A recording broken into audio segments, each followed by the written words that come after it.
In my studio is my world. It's my safe space. It's my model of the way that I want to see the world and how I create it. My studio is an imagined space of architecture. It's an imagined space of psychology. It's a living extension of my body. My studio is myself. It is who I am. When I'm not existing in this realm anymore, I would hope that my essence would still be evident beyond my body there. My name is William J. O'Brien. I'm based in Chicago. I'm an artist who mostly uses drawing, but my work extends into ceramics and mixed media and sculpture. I like to think of myself as a painter of materials. You can experiment in drawing very easily and as well with clay. That all has to do with also the history of drawing and also the history of ceramics. Someone told me that a good drawing is actually open-ended. When you look at drawing, it allows for you to have a good imagination, and I do believe in the same thing about ceramics.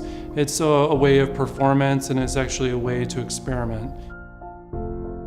When you walk into my studio, I show emerging artists that I support, and I like to have that as being the first thing that people see when they come into my space. My studio is also where I transform darkness into beauty. It is also a place where I contend with difficult circumstances and try to understand and work through them, obstacles as path. My studio is also an intention of the way that I'd like to see myself, even though there might be sides of myself that I'm not comfortable with. It's a very good place to experiment and to work through difficult things. I keep saying safe space, but it really is that. It's a container to sort of exist in the world as being a place where maybe we couldn't do that outside. Usually it feels like myself. It depends on how I'm feeling that day. I think it's a mirror. So when I come in, there are days where I feel good. Oftentimes when I struggle with various things in my life, whether it's art world stuff, institutional stuff, it's nice to come into my studio because I actually feel like it reassures me that I'm doing the right thing. I have two studios that I work in. I have a home studio, which is where I do mostly drawings, and I look at that studio as being where I work alone without assistance and where I experiment and actually make a lot of my drawings and plan things. My other studio is where I work on sculptures, bigger works, things that I can't actually physically move on my own. The other studio is mostly used for, part of it is for ceramics, the other part is for mixed media works and painting. In 2012, I had a significant studio fire where I lost everything, and nothing survived in that. I was flying from Cleveland into Chicago, and I was sitting on a plane next to a Hindu man who took my palm and said, "You can't control the things that happen to you in life, but you can control with what you do with these obstacles." When I landed, my studio manager told me that my studio had completely burned to the ground. My new studio I was attracted to because there are no real artists in the building. It's mostly small businesses. But the main thing was that there are florists in my building. So every time coming in, I get to see fresh flowers. And I think that makes a big difference for me, just connecting with nature. The fact that my neighbor is making floral arrangements. It's an uplifted space. You might smell clay, dust. You probably would hear conversation. I'm a big fan of sugar and laughter. So for the people who work in my studio, I think sweets, caffeine, the smell of tea, coffee is important. But then also, it is like a studio, it's movement. There's a lot of activities going on.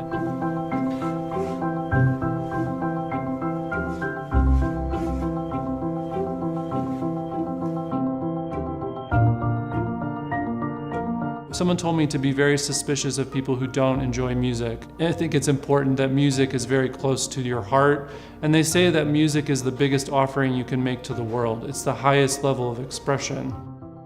I'm trying to think I'm listening to now in the studio. I'm like, I connect a lot to like emerging music. I've been listening to actually Alice Coltrane a lot recently. And it depends on the work that I'm making also. But oftentimes I was telling people that recently, when I'm working in the studio, it's complete silence, mostly because the world is so loud and so fast that I've really been just enjoying sitting in there by myself.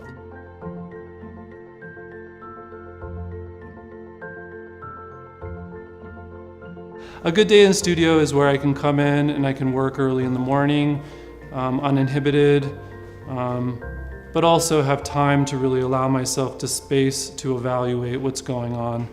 A good day in the studio for me would be being surprised.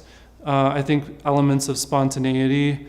Also maybe reconciling things that I have made that I thought were failures, actually having a new insight that actually are value.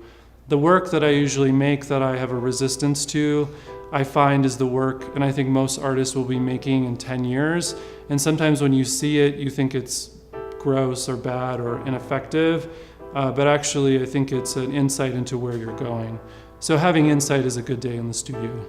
A bad day in the studio would be, I'm trying to think, a bad day in the studio would be the world affecting me too much that I find a sense of value in why I'm there, where I actually have a lot of doubt, where I'm experiencing doubt. The advice I would give to artists would be yourself. And that question of being yourself is very complicated, but I think being a good artist is genuinely being yourself. And there are times when people are going to embrace that, and there are times where people are going to challenge you on that. But in the long run, being yourself is really what is going to be the most satisfying and create the most value for you in the studio. Oftentimes when emerging artists are coming out, there is this question of how do I make this happen? I come from the school of if you make it, they will come. And sometimes the audience is not the audience you want, but if you make enough of something, your audience will come to you. And I think that sometimes can be more empowering because for a lot of emerging artists, entering the art world is very intimidating and it's not a place that feels very accessible. So I do feel like sometimes the only thing that artists have control over is actually making the work. We don't have control over if the work sells, we don't have control over where it goes, but we do, that's the one space we do have control over. So my advice to emerging artists is to own that and make it yourself. And do not have anybody influence you and tell you to do things differently, because you will regret it later.